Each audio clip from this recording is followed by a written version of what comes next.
Radhe Radhe friends, divine Laddu Gopal में आपका स्वागत है।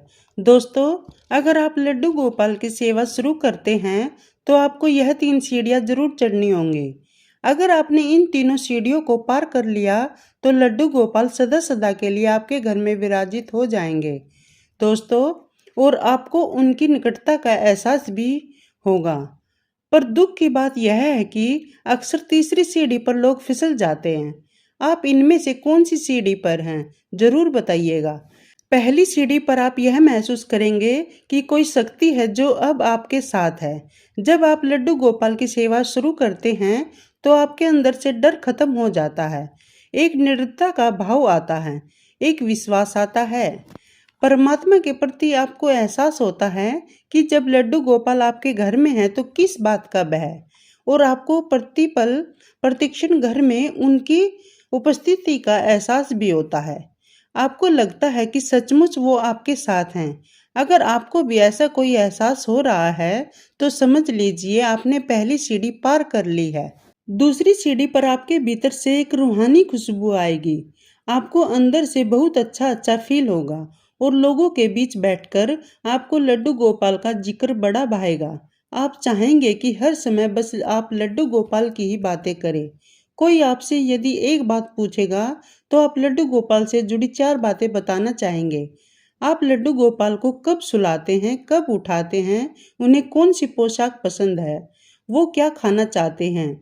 क्योंकि दूसरी सीढ़ी तक आते आते आपको लड्डू गोपाल से भी कुछ संकेत मिलने लगते हैं, तो आपके पास एक्सपीरियंस काफ़ी होता है। पर वो एक्सपीरियंस जब आप लोगों को बताते हैं तो वह उन पर विश्वास नहीं करते। अगर आपके साथ भी ऐसा है तो समझ लीजिए कि आपने दूसरी सीढ़ी पार कर ली है। अब जो तीसरी और अंतिम सीढ़ी है वो सबसे अहम है। इसमें आपको कसौटी पर उतरना पड़ेगा, क्योंकि इस सीढ़ी पर लड्डू गोपाल आपको टेस्ट करेंगे कि आप जो कह रहे हैं उस पर आप यकीन भी करते हैं या नहीं।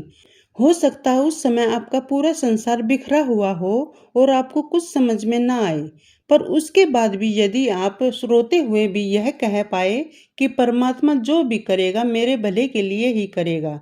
जब आपकी शिकायत बंद हो जाए और आप परमात्मा का शुक्रिया अदा करना शुरू कर दे, तब आप तीसरी सीढ़ी को पार करेंगे और वहां साक्षात श्री कृष्ण आपके साथ, आपके सहायक, आपके मार्गदर्शक के रूप में मौजूद होंगे, और तब वो आपके जीवन की बागडोर अपने हाथों में लेंगे।